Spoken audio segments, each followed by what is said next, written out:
Samahan niyo ako mga kaibigan dahil i-review natin itong oatmeal mga kaibigan. No? Ito yung i-review natin kung ilan ang glycemic load sa loob lamang ng isang oras mga kaibigan. No? Samahan niyo muna ako dahil lulutuin muna natin yung 3 kutsara lang. Lalagyan muna natin ng 1 basong tubig lang at haluan din natin ng konting luya para mayroon din tayong pampalasa. At ilalagay na rin natin yung kunting asin ayon sa inyong panlasa mga kaibigan. Bago pa lang natin ilalagay ang ating Quaker oats. No? So 3 kutsara lang mga kaibigan. Dahil pang merienda lang naman ang gagawin natin. Ayan, so 3 kutsara na yan. Pagkatapos makuluan ng mga 3 minuto ay ilalagay natin yung itlog mga kaibigan. So yan na, after 5 minutes ay pwede nating ihain yan mga kaibigan. So ito na mga kaibigan, ito na yung ating naluto na 3 kutsara, 1 basong tubig. Ayan. Nilagyan din natin ng 1 pirasong medium size na itlog, okay? So bago yan, magsusukat muna ako ng aking blood sugar.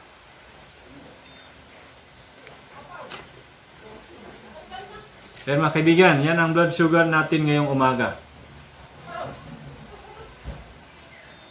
Okay?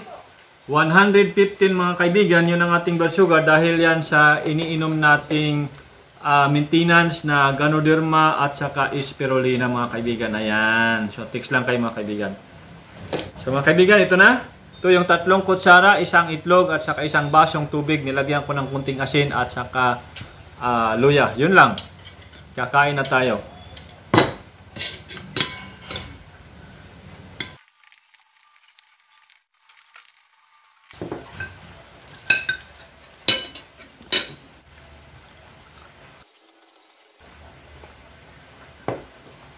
Yan mga kaibigan, natapos tayo kumain ng rolled oatmeal, 3 kutsara, eksaktong 10:22 ng umaga mga kaibigan.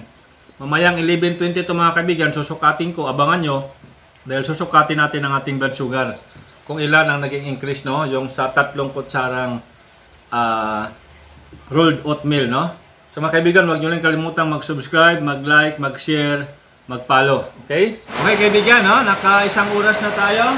After tayo kumain ng 3 kutsarang rolled oatmeal mga kaibigan. So ito na, kukunin natin ang ating blood sugar mga kaibigan. Maingay kasi umulan.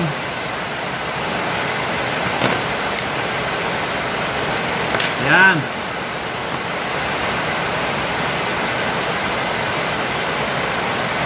Okay, 115 kanina.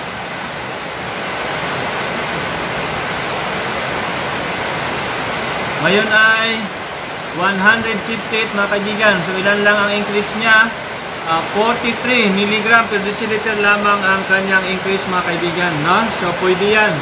Basta rolled oatmeal lang yung kunin. No? Okay, so tama-tama lang naman yung increase niya sa loob ng 1 oras ay 43 mg per deciliter lamang. Okay, so maraming salamat sa inyong panonood.